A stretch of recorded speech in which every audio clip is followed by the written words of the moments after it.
AI tools నేర్చుకుని passive income సంపాదించాలనుకుంటున్నారా? వెంటనే సంప్రదించండి. నమస్కారం శ్రేష గారు. నమస్కారం అండి. మన వీడియో కింద ఒక కామెంట్ బాక్స్లో పోస్ట్ చేయడం జరిగిందండి, డిస్లెక్సియా. అవునండి. సో దానికి సంబంధించిందే. వాళ్ళ పిల్లలు తెలియకుండా దాని బారిన పడుతున్నటువంటి వాళ్ళు చాలామంది ఉన్నారు. ఎప్పుడైతే ఆన్లైన్ క్లాసెస్ స్టార్ట్ అయ్యాయో కరోనా తర్వాత దీని ఎఫెక్ట్ తీవ్రత చాలా ఎక్కువ ఉందని చెప్పాలి. మనం చూసేవాడికి ఏ విధంగా ఉంటుందనంటే బద్ధకం వల్ల, సోమర్తనం వల్ల పిల్లోడు ఏంటి ఇలా పాడైపోతున్నాడు అని చెప్పేసి అనుకుంటూ ఉంటారు. దట్ ఈస్ రాంగ్ అండి. అందరి పిల్లల్లో అబ్నార్మాలిటీని అబ్జర్వ్ చేయలేము మనం. సో కొంతమందిలో అది క్లియర్గా కనిపించేస్తూ ఉంటుంది మనకి. సిమ్టమ్ అది అని తెలిసినా కూడా పేరెంట్స్ ఏ విధంగా ఉంటారని అంటే మా పిల్లల్లో ఎటువంటిదా అనేటువంటి ఆలోచనకు కూడా రారు. బట్ అది చాలా మందికి తెలియాల్సినటువంటి అవసరం ఉంది. సబ్స్క్రైబర్ కామెంట్ బాక్స్లో పోస్ట్ చేసిన దానికి I really appreciate to you. Thank you so much. మీకు ఎటువంటి టాపిక్స్ కావాలనుకున్నప్పుడు కింద కామెంట్ బాక్స్లో పోస్ట్ చేయండి. ఖచ్చితంగా నేను శ్రేష గారు దాని మీద వీడియో చేయడం జరుగుతుంది. సో డిస్లెక్సియా మీద ఇవాళ చిన్నపిల్లల జీవితాలు అంటే పేరెంట్సే ఒక ఒత్తిడి తీసుకుని వచ్చేస్తారు. లేదంటే తెలియకుండా వీడేంటి ఇలా ఉన్నాడు, ఇంత దారుణంగా ఉన్నాడేంటి, ఏ పాయింట్ ఆఫ్ వ్యూ నుంచి చూసినా కూడా వీడికి చదువు ఎక్కట్లేదా అనేటువంటి మోడ్లోకి వెళ్ళిపోతూ ఉంటారు. కొడతారు కూడా కొంతమంది. ఆ స్టేట్ ఆఫ్ మెంటాలిటీని ఇప్పుడు పెద్దవాళ్ళ కొన్నిసార్లు ఏదైనా మాట్లాడుతుంటే అదేంటి సెన్స్ లేకుండా మాట్లాడుతున్నారు అనుకుంటూ ఉంటాం మనం. అంటే వాళ్ళకే కొన్ని అర్థం కావు, సెన్స్ లాస్ అయి ఉంటారు. పిల్లలకి చాలా మనం ఏది చెప్పినా కూడా పాపం వాళ్ళు ఒత్తిడి ఫీల్ అవుతూ ఉంటారు, లోపల పెయిన్ ఫీల్ అవుతూ ఉంటారు, కానీ బయట చెప్పుకోలేరు. నాకు ఇది రావట్లేదు అని చెప్పలేరు. వాడికి ఇంట్రెస్ట్ ఉంది, నాకు దీంట్లో ఇంట్రెస్ట్ ఉంది అని చూపించుకోవాలి, కానీ అది కూడా ఉండట్లేదు. అంటే ఓవరాల్గా చెప్పాలి అంటే పేరెంట్స్ పాత్ర ఏ మేరకు ఉంది, పిల్లవాడికి ఏ విధంగా చెప్పాల్సినటువంటి అవసరం ఉంది, పలానాది మా ఇంట్లో ఉంది, మా పిల్లాడికి కూడా ఉంది అని టీచర్కి చెప్పి ఏ విధంగా ముందుకు తీసుకెళ్లాల్సినటువంటి అవసరం ఉంది. అండ్ ఈ స్టేట్ ఆఫ్ మైండ్లో ఉన్నటువంటి పిల్లవాడి మైండ్ సెట్ ఎలా ఉంటుంది, ఎలా మార్చొచ్చు అంటారు? ప్రతి 5 మంది పిల్లల్లో ఒకళ్ళకు ఉంటుందండి. ట్రూ. డిస్లెక్సియా ప్రతి 5గురిలో ఒకళ్ళకు ఉంటుంది. మీరు ఇందాక అన్నారు చూడండి, పేరెంట్స్ కొడతారు అని. ఒక కేసు మీకు చెప్తాను. షూర్. ఒక తల్లి ఒక బాబుని 8 years అండి బాబుకి తీసుకొచ్చారు మా దగ్గరికి. ఎలాంటి సిచ్యువేషన్లో తీసుకొచ్చారు అంటే పిల్లోడికి వాతలు పెట్టేసి ఇంక ఇప్పటికీ కూడా మారట్లేదు అన్న సిచ్యువేషన్లో తీసుకొచ్చారు.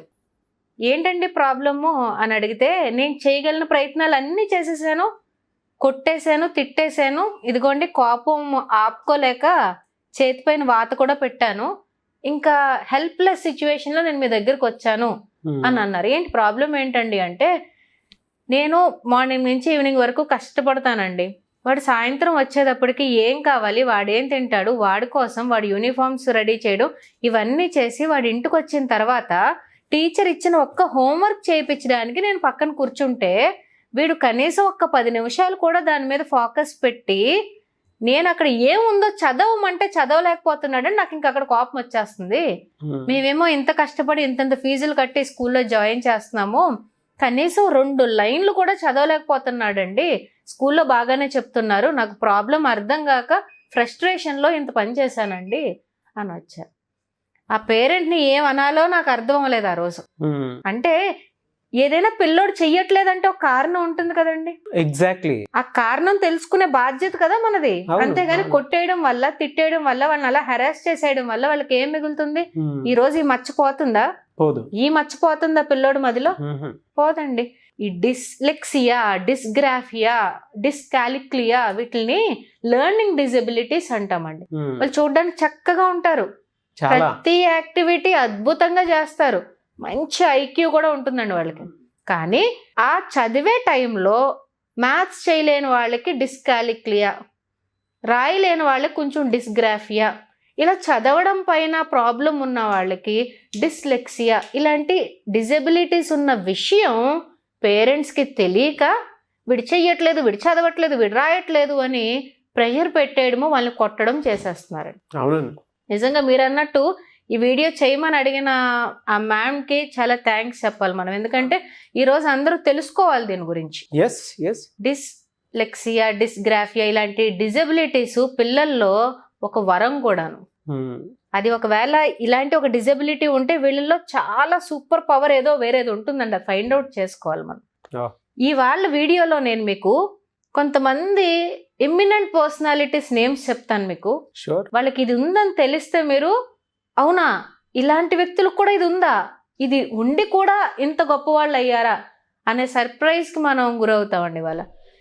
Walt Disney, Winston Churchill, Picasso, Muhammad Ali, ఇలా చెప్పుకుంటూ పోతే చరిత్రలో ఆల్బర్ట్ ఐన్స్టైన్, వీళ్ళందరికీ కూడా ఈ న్యూరో డైవర్సిటీ ఇష్యూస్ ఉన్నాయండి.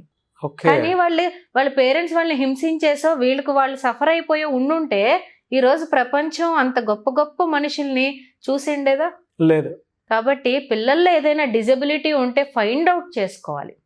ఇప్పుడు ఈ డిస్లెక్సియా విషయానికి వస్తే ఫస్ట్లో దీన్ని వర్డ్ బ్లైండ్నెస్ అనేవారండి. అంటే పదాలని వాళ్ళు గుర్తించడం సరిగ్గా రాదు అని వర్డ్ బ్లైండ్నెస్ అనేవారు.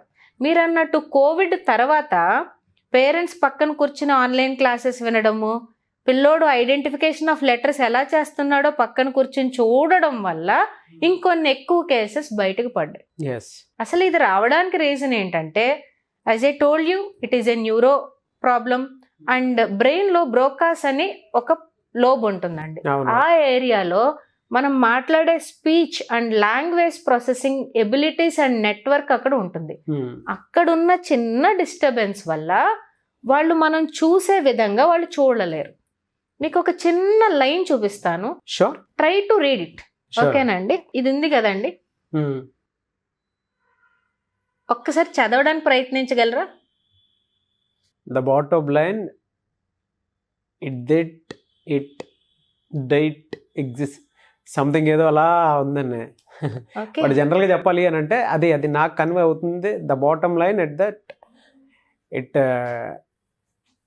సంథింగ్ కదా.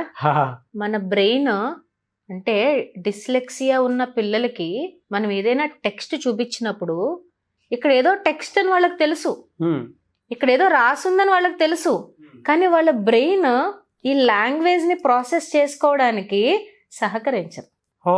ఆ సహకరించకపోవడం వల్ల వాళ్ళు చదవలేరు. ఇప్పుడు మీకు ఇంకొకటి చూపిస్తాను చూడండి. మనం అనుకుంటాము ఈ బీని కొంచెం కన్ఫ్యూజ్ అవుతా ఉంటాం మనం కూడా కర్సివ్ హ్యాండ్ రైటింగ్ రాసేటప్పుడు. అప్పుడు రివర్స్ గా చదివితే, వర్డ్స్ ని రివర్స్ గా చదివితే దాని డిస్లెక్సియా అని కొంతమంది కన్క్లూజన్ కి వచ్చేస్తారు. ఇప్పుడు కింద వర్డ్ చూడండి, ఫ్యాంటాస్టిక్. నేను మీకు ఆ వర్డ్ ని క్యాజువల్ గా చూపించేస్తే మీరు చదివేయగలరు. కానీ డిస్లెక్సియా ఉన్న పిల్లలు దాన్ని ఇలా బ్రేక్ చేసుకుంటే కానీ చదవలేరు. ఫ్యాన్ టాస్ టిక్ అని స్లోగా ప్రాసెస్ చేసుకోవాలి వాళ్ళు బ్రెయిన్లో. ఇప్పుడు ఈ ప్రాసెస్ చేసుకునే పద్ధతిలో వాళ్ళు పక్కవాడు 10 లైన్లు చదవగలిగితే వీడు 2 లైన్లే చదవగలుగుతాడు. అంటే ఈ ప్రాసెసింగ్ పాపం వాడికి తెలియకుండానే స్లో అవుతుంది. మీ కళ్ళకి అది అంత ఆడ్గా కనిపించినాయి కదా 3 లైన్లును. అవునండి. ఆ పిల్లవాడికి నరకం. సిమ్యులేషను సహకరించట్లేదు. చదువుదామని ఆసక్తి ఉంది కానీ బ్రెయిన్కి అది అర్థం అవ్వట్లేదు. అసలు అర్థం కాకపోగా దాన్ని డివైడ్ చేసుకుని ఒక్కొక్క వర్డు అతుక్కుని ప్రాసెస్ చేసుకుని స్లోగా చదివే ప్రయత్నంలో పేరెంట్స్ కోపం వచ్చి కొట్టేస్తున్నారు. చాలా దారుణం కదా. చాలానండి. ఇందులో మైల్డ్ ఉంటే పర్వాలేదు, మైల్డ్ ఉంటే ఒక అరగంటలోనో గంటలోనో చదువుతారు. ఈ సివియర్ గా ఉన్న వాళ్ళ మీద మనం ఇలాంటి యాక్షన్స్ తీసుకోవడం వల్ల వాళ్ళ లైఫ్ లో దేనికి పనికి రాకుండా మనమే తయారు చేసేస్తాం. ఒకవేళ ప్రాబ్లం ఐడెంటిఫై అయితే కంప్లీట్గా దీన్ని అవాయిడ్ చేయలేమండి, కంప్లీట్గా క్యూర్ చేయలేం. కానీ థెరపీస్ ద్వారా ఆ టెక్నిక్ చెప్పడం వల్ల, ఓకే నీకు ఇలాంటి వర్డ్ ఎదుర్కొంటే నువ్వు దీన్ని ఇలా చేస్తే నీకు అర్థమవుతుంది అనేవి చెప్పడం వల్ల వాళ్ళు కొంచెం రికవర్ అవి ఇంప్రూవ్ అవుతారు. And that left brain right brain functions గురించి కూడా పేరెంట్స్కి తెలిస్తే ఎలాంటి థెరపీ ఇవ్వడం వల్ల బ్రెయిన్లో ఆ కాంపోనెంట్ పర్ఫార్మెన్స్ ఇంక్రీజ్ అవుతుంది. డెఫినెట్గా ఇంక్రీజ్ చేయగలం కానీ కంప్లీట్గా దాన్ని రిమూవ్ చేయలేం. పర్ఫార్మెన్స్ ఇంప్రూవ్ అయితే చేయగలుగుతాం. పేరెంట్స్ తెలుసుకోవాలి ఎందుకు చదవలేకపోతున్నారు, ఎందుకు రాయలేకపోతున్నారు, మ్యాథ్స్ అంటే ఎందుకు అంత ఎలర్జీ ఫీల్ అవుతున్నారు, నిజంగా అది సబ్జెక్ట్ మీద ఎవర్షనా లేకపోతే న్యూరల్గా ఏదైనా ఇష్యూ ఉందా అనేది పేరెంటు పిల్లలతో కొంచెం పేషెన్స్తో ప్రాబ్లమ్ని ఐడెంటిఫై చేసుకోవాలండి. లేకపోతే దీని యొక్క అనర్థాలు లైఫ్లో ఇంక వాళ్ళు ఏమీ చేయరు. ఒక్కసారి డిస్కరేజ్మెంట్ కానీ వాళ్ళకి వచ్చేసిందంటే ఇంకా వేరే వాటిపైన కూడా వాళ్ళకి ఇంట్రెస్ట్ పోతుంది. ఇంట్రెస్ట్ పోతుంది. మీరు చెప్పిన విషయంలో తారే జమీన్ పర్ సినిమా గుర్తొస్తుంది నాకు. అవునండి, best example. The best example అండి. కావాలనుకుంటే మీరు ఎవరైనా ఆ సినిమా చూడకపోతే మళ్ళీ ఒకసారి చూడండి. ఆ సినిమా వచ్చిన తర్వాత అవేర్నెస్ దాని మీద ఎక్స్ట్రా పెరిగిందండి. అండ్ ఇవాళ మీరు మన సబ్స్క్రైబర్స్ ఎవరో కామెంట్ బాక్స్లో పోస్ట్ చేయడం వల్ల ఇది వీడియో డిస్కస్ చేస్తున్నాం. కానీ చిన్నపిల్లలు చాలా మంది ఫేస్ చేస్తున్నారు దీన్ని. ఒక మాట అన్నారు మీరు ఇందాక, ఫెంటాస్టిక్ అనే వర్డ్ని వాళ్ళు కట్ షార్ట్ చేసి చదువుతున్నారని అంటే లోపల ఎంత ఒత్తిడి ఉంటే ఆ బ్రోకస్ అనే దాని నుంచి, అంటే ఆ సెంటర్ లోబ్ నుంచి వచ్చేటువంటిది ఆ చిన్న డిస్టర్బెన్స్ వల్ల బయటపడి పిల్లలు చెప్పలేకపోతున్నారు అని అంటే పైన మనం ఎంత ప్రెషర్ పెట్టుంటే పిల్లవాడు ఆ స్టేట్ ఆఫ్ మైండ్కి వెళ్ళిపోతాడండి కదా. పేరెంట్స్ టపటపా కూడా వేస్తారండి అసలు. అవును, వెనకాల డిప్ప మీద పడుతుంది. చాలా దారుణం కదండి. బట్ ప్రతి ఒక్కరూ దీన్ని అబ్జర్వ్ చేయాల్సినటువంటి అవసరం చాలా ఉంది. అవును, మరి ఎలా అండి అంటే పిల్లల్లో ఎటువంటి విషయాలు ఖచ్చితంగా పేరెంట్స్ తెలుసుకోవాల్సినటువంటి అవసరం ఉంది. ఆ సమయంలో మా ఓడి దగ్గర ఇది ఉంది లేదు అని ఏ విధంగా ఏ టెక్నిక్ తోటి మనం ఐడెంటిఫై చేయొచ్చు అంటారు? ఫర్దర్గా దీని మీద అవేర్నెస్ పెరగాలి అని అంటే అసలు ఏం చేయాలి? ఫస్ట్ బెస్ట్ సింపుల్ వే ఏంటంటే తారే జమీన్ పర్ మూవీ మళ్ళీ ఒక్కసారి ఈ పర్స్పెక్టివ్లో చూడడం ఇంపార్టెంట్. అంటే ఎప్పుడో లాంగ్ బ్యాక్ రిలీజ్ అయ్యింది కదండి, అది ఒక్కసారి మళ్ళీ పిల్లోడిని దృష్టిలో పెట్టుకుని మళ్ళీ చూస్తే మనకి ఆ సినిమా వేరేగా అర్థమవుతుంది. సెకండ్ థింగ్ ఏంటంటే పిల్లలు ఇలా గ్రేడ్స్ తక్కువ వచ్చినా, డిజబిలిటీ ఉంది అని డౌట్ వచ్చినా, ఇంట్రెస్ట్ పెట్టట్లేదు అని పేరెంట్కి అనిపించినప్పుడు పక్కన కూర్చుని వాళ్ళకి ఒక చిన్న పారాగ్రాఫ్, ఒక టాస్క్ ఇచ్చి టైం అబ్జర్వ్ చేయాలండి. డిస్గ్రాఫియా ఉన్నా, డిస్లెక్సియా ఉన్నా కూడా టైమింగే లేట్ అవుతుంది, అర్థం అవ్వడం అది స్లోగా ఎప్పుడు అవుతాయి.